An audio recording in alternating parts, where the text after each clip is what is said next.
અત્યાર સુધી આ પહેલી વાર મારા નામમાં હજી નામ આવ્યું ત્યાં આકલા પડકારા થામી. પછી ચપ્પલ આવશે, પછી ચપ્પલ આવવાના. એટલે હું તમને મારો જે ઘણા ખરા ઓળખે છે મને, પણ જે નથી ઓળખતા કે પરિચય મારો દેવોને મંદિરમાં, પરિચય મારો દેવો મંદિરમાં અને મસ્જિદમાં ખુદા પણ ઓળખે છે. નથી મારું વ્યક્તિત્વ કોઈ નથી છાનું, તમારા પ્રતાપે બધા ઓળખે. આજ રોજ આ જલસા કાર્યક્રમમાં ઉપસ્થિત આમંત્રિત મહેમાનો, મહાનુભાવો, વડીલો, ભાઈઓ, બહેનો, આપ સૌ લોકોનું હું દિલથી સ્વાગત કરું છું, અભિવાદન કરું છું. અને પહેલા તો તમારો બધાનો આભાર વ્યક્ત કરું છું. આભાર એટલા માટે કે આ મંદીની મહામારી, જેમ કે આપણે 2007 થી છેલ્લા વર્ષોથી જોતા આવ્યા છે, મંદી હોય કે ન હોય, આપણે તો બધા મંદી છે, મંદી છે. અવાજ આવે છે ને? હલો, હા, મંદી છે, મંદી છે આપણે કરતા આવ્યા છે 2007 થી, ટેવ પડી ગઈ છે. પણ આ વખતે મને હકીકતમાં એવું લાગે છે કે મંદી છે, કારણ કે આ વખતે આજ તો મારી ગાડીમાં કોઈ ગાભો ચોરી તમે બધા અહીંયા ઉપસ્થિત રહ્યા, એટલે તમારો ખૂબ ખૂબ ધન્યવાદ. હવે આપણા કાર્યક્રમનું આયોજન કરનાર આપણે યોગેશ સર, મારા સર છે અને આયોજક છે. એકવાર એની માટે જોરદાર તાળીઓ થઈ જાય. કે समय नदी की बाढ़ कि जिसमें सब बह जाया करते हैं, है समय बड़ा तूफान प्रबल पर्वत झुक जाया करते हैं, अक्सर दुनिया के लोग समय में चक्कर खाया करते हैं, तब जलसा लेकर आते योगेश सर जैसे लोग इतिहास बनाया. हमने कार्यक्रम નો ટાઈમ આપ્યો મને યોગેશ સરે કે 8 વાગે અહીંયા પહોંચી જવાનું છે, કાર્યક્રમ શરૂ થઈ જવાનો. હું રિક્ષામાં આવતો હતો ને આ યોગેશ સર ને ઘરના બે એના ઈ ચાલ્યું કાઈ આવતા હું ભાળી ગયો. મેં કીધું યોગેશ સર, એને કઈ સાંભળ્યું નહીં. પછી મને એમ થયું સારું કર્યું ન સાંભળ્યું, નકર એમ ઘરના ને એમ થાય કે આને રિક્ષા વાળા ઓળખતા.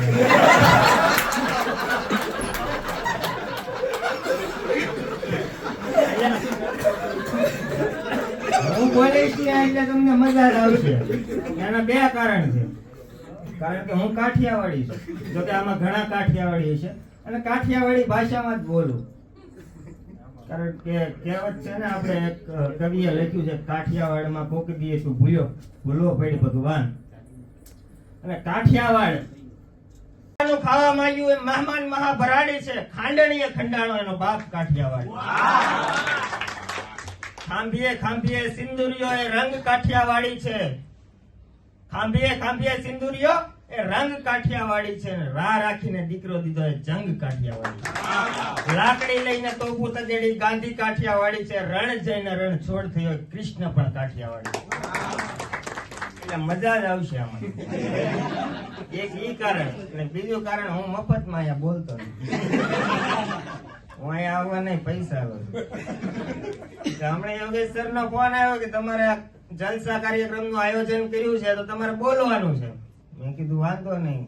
કેટલા કે રૂપિયા લેશો તમે? મેં કીધું જે નક્કી કર્યા હોય એનાથી 500 ઓછા દેજો. લગભગ એનું 500 નથી.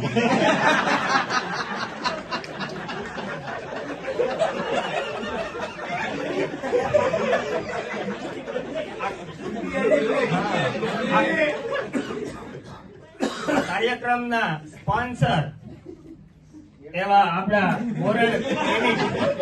બોરડ ક્લિનિક, એકવાર જોરદાર તાળીઓ તો વધાવો.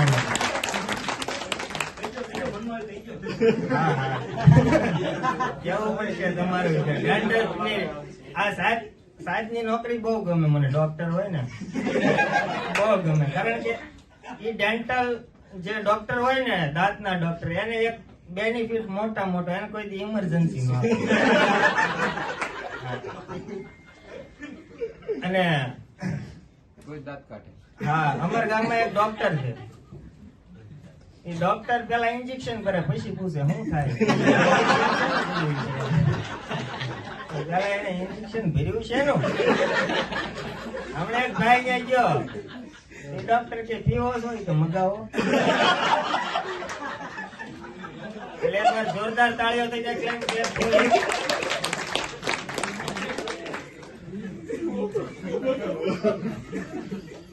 એના માટે એક શાયરી બોલવી હોય ત્યારે कि हर पर्वत पे मनी मानिक नहीं होते, हर हाथी के माथे पे मुक्ता मनी नहीं होती, हर जंगल में चंदन के पेड़ नहीं होते और हर कार्यक्रम में ये सर जैसे स्पॉन्सर नहीं होते. તો હવે કાર્યક્રમને આગળ વધારતા આ તો સ્વાગત કર્યું. સ્વાગત હતું.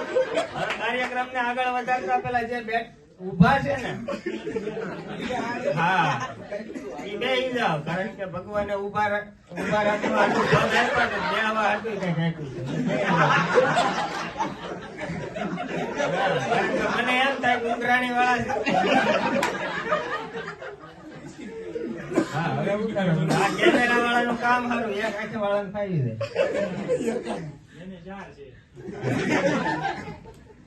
એટલે આપણે કાર્યક્રમને હવે શરૂ કરવાનો છે. તો વૈયાવો હવે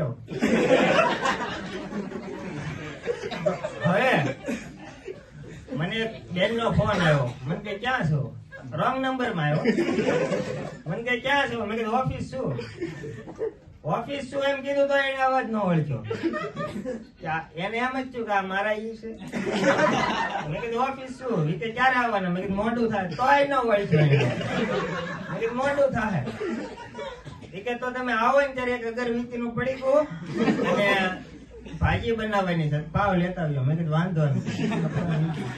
હમણાં 2-3 દી પહેલા જેવો ફોન આવ્યો હતો.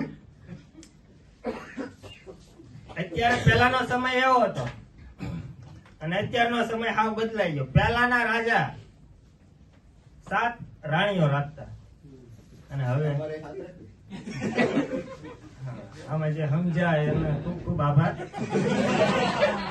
પહેલાના રાજા 7 રાણી રાખતા અને હવે સમય થોડોક બદલાઈ ગયો. પહેલા એમ પૂછતા કે તમે કેટલા ભાઈ બહેન છો, અને હવે એમ પૂછે તમારી ગર્લફ્રેન્ડ કેટલી, બોયફ્રેન્ડ કેટલા, તમારા ફેસબુક માં ફોલોવર કેટલા, ઇન્સ્ટાગ્રામ માં કેટલા. હમણાં મને એક જણે પૂછ્યું કે તમારે લગ્ન થઈ ગયા? મેં કીધું तुम लोग शुक्र करो कि मेरी शादी बाकी है, वरना गुजरात में भी ताजमहल होता. मैंने कहा तो गर्लफ्रेंड रखता है. मैं कहा आजकल के रिश्ते कहाँ इतने सच्चे हैं, इसलिए हम सिंगल ही अच्छे. તમારા કેટલા તમારા? મેં કીધું 1000 છે. એ કે તો અમારી ભેંસ વેચાઈ ગયો.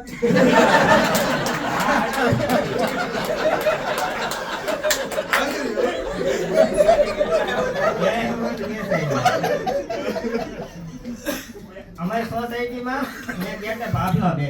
હું અહીંયા હીરાબાગમાં જ રહું છું. સોસાયટી કઈ તમને નહીં કહું. હા એટલે અમારી સોસાયટીમાં બે ભાભલા બે. આવ નવરી. એક દી હું અહીંયા ઉભો રહ્યો ને ગેટે, એ ભાભલા વાતું કરતા હતા કે તમે ક્યાં રહ્યો? કે હું પૂર્વી સોસાયટીમાં રહું. ઓલો ભાભો કહે કે હું પૂર્વીમાં રહું. એટલે તમે કઈ નંબરની શેરીમાં રહો? કે 8 નંબરની. આ 8 નંબરમાં હું રહું. કે તમે કેટલા નંબરના મકાનમાં રહ્યો? કે હું 68 નંબરમાં. કે 68 નંબરમાં તો હું રહું. તો એ કે તમે કેટલા માળે રહ્યો? કે હું બીજા માળે. કે પેલા માળે હું રહ્યો. મેં કીધું એલા તમે એક ઘરમાં રહ્યો છો, તમે ઓળખતા નથી? કે એલા ભાઈ ઓળખવી છે પણ ખાવાના વાર છે, ટાઈમ થાય. આવા અમારે શેરી ભાવલા. અને ઓલો ઝોમેટો વાળો અમારે આવે ને, એ ભાભલા કહી દે. ઓલો ઝોમેટો વાળો એ કઈ પૂછે નહીં. ભાભલા કે 156 નંબર માં જવું ને, જાવ ત્યાં હોય.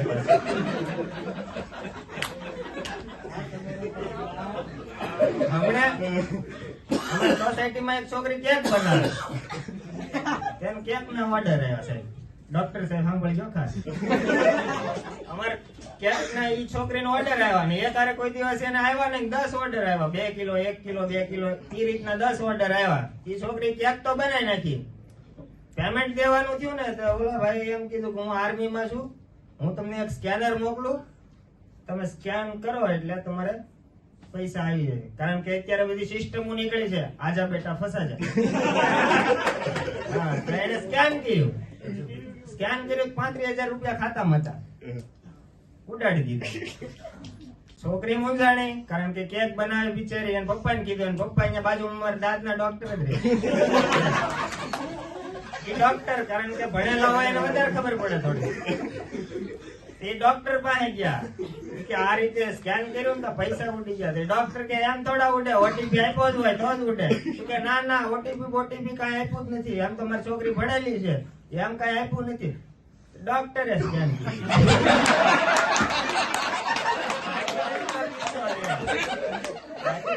ડોક્ટર ના ખાતામાંથી ઉપાડી.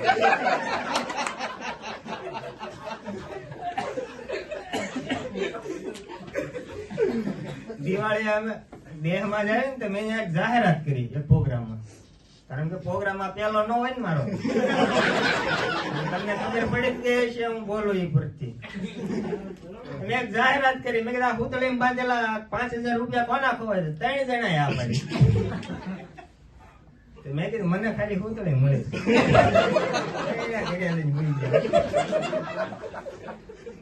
દિવાળી હું દર દિવાળી દેહમાં જાઉં. દેહમાં ગયો ને તો હજી તો ત્યાં બધો સામાન મૂક્યો, નાઈ ધોઈને હજી તો ગામમાં આવ્યો ને ત્યાં મારા ઘરે ફોન આવ્યો કે ઘરે આવો ને. શું કામ છે? કે દાદા આવ્યા છે. મેં કીધું તો એને ચા પાણી મૂકો ને પાવ, ત્યાં હું હમણાં આવું. એ નહીં, નાખ દાદા.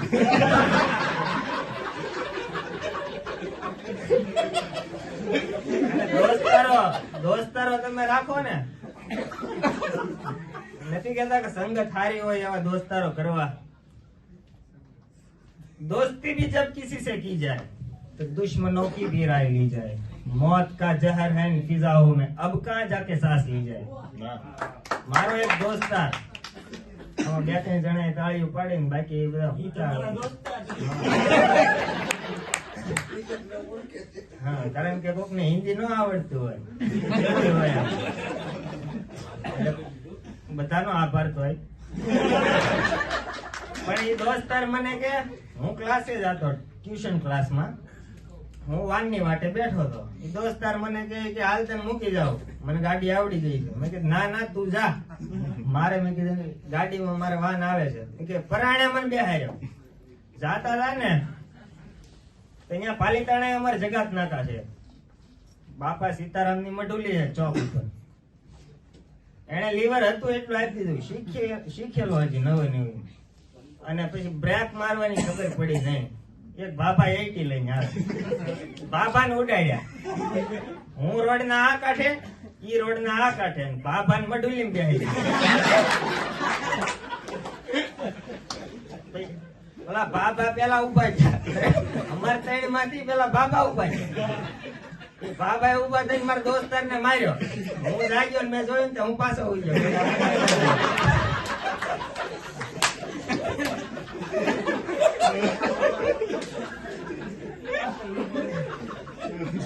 અમારે ત્યાં બસ સ્ટેન્ડ છે, ત્યાં બોડીઓ માર્યું, પૂછપરછ વિભાગ.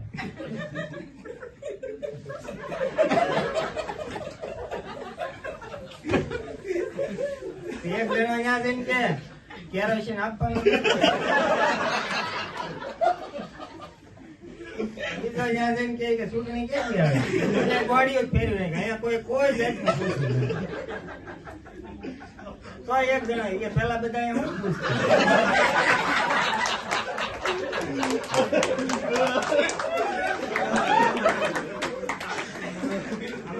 હમણાં તો નવી ટોકીઝ બની ગઈ છે પાલીતાણામાં. પાલીતાણા એટલે વિશ્વમાં વધારેમાં વધારે મંદિર. આખા જિલ્લામાં એક કોઈ જિલ્લામાં નહીં હોય એટલે અમારે વિશ્વમાં વધારેમાં વધારે મંદિર ધરાવતું. અને એક તો ખાસ વાત એ કે વેજીટેરિયન શહેર, એમાંથી હું આવું છું. અમે ત્યાં પાલીતાણામાં ટોકીઝ બની ગઈ છે, મસ્ત નવી જ બની. પેલા અમારે ટોકીઝ હતી ને, ત્યાં જઈને આપડે કહીએ ને શું ટાઈમ છે, આપણને હામાં પૂછે તમારે ક્યારે ટાઈમ. હવે તો કઈ વાંધો નથી, હવે બધું કમ્પ્લીટ થઈ ગયું છે.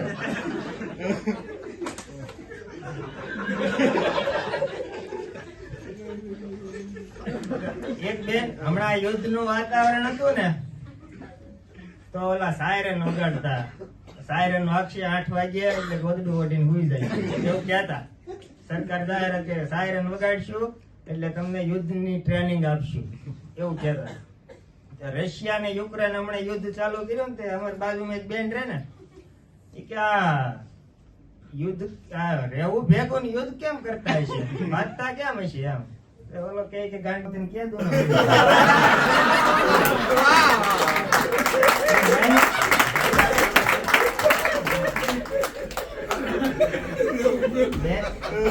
બહેનોમાં બહુ બુદ્ધિ. અમારી પહેલી તારીખે વાળા તો હાથ પડે ને ગેસ કોણ છે કે આ કુકર રિપેર વાળો ભાષા એ બધી ઓળખી દે. અમારે એક હમણાં અહીંયા ભાડું જ નવા રહેવા આવ્યા છે, થોડાક બેન રૂપાળા છે.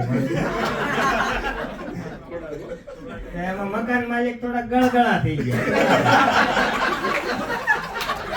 મકાન માલિક ના ઘર ના કે એમ ટાંકો વિસળતા જઈયો ને, મકાન માલિક ને કે એના ઘર ના કે તેમ ટાંકો વિસળતા જઈયો ને કે મારી પાસે થોડો ટાઈમ છે, મારે ઓફિસ જાવ, ટાંકો વિસળવો કે તું વિસળી નાખજે. તું ઈ બેની પાસે મકાન માલિક ના બેની હોશિયાર, એને ભાડું જ નહીં કીધું કે તેમ વિસળી નાખજો ને વારા કરશું.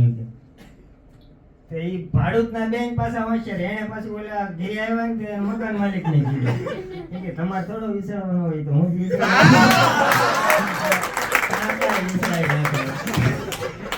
બુદ્ધિ કઈ ઓછી નથી.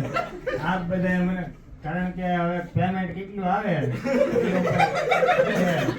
આંકવું કે બેસી જવું કેમ કરવું છે, આંકવું કેવું છે ને અમારે ખાવાની બાકી છે. કાંઈ નહીં, હજી બીજા બધાના વારા બાકી છે. પછી એવું લાગે તો પાછું એક રાઉન્ડ ક્યાંશું,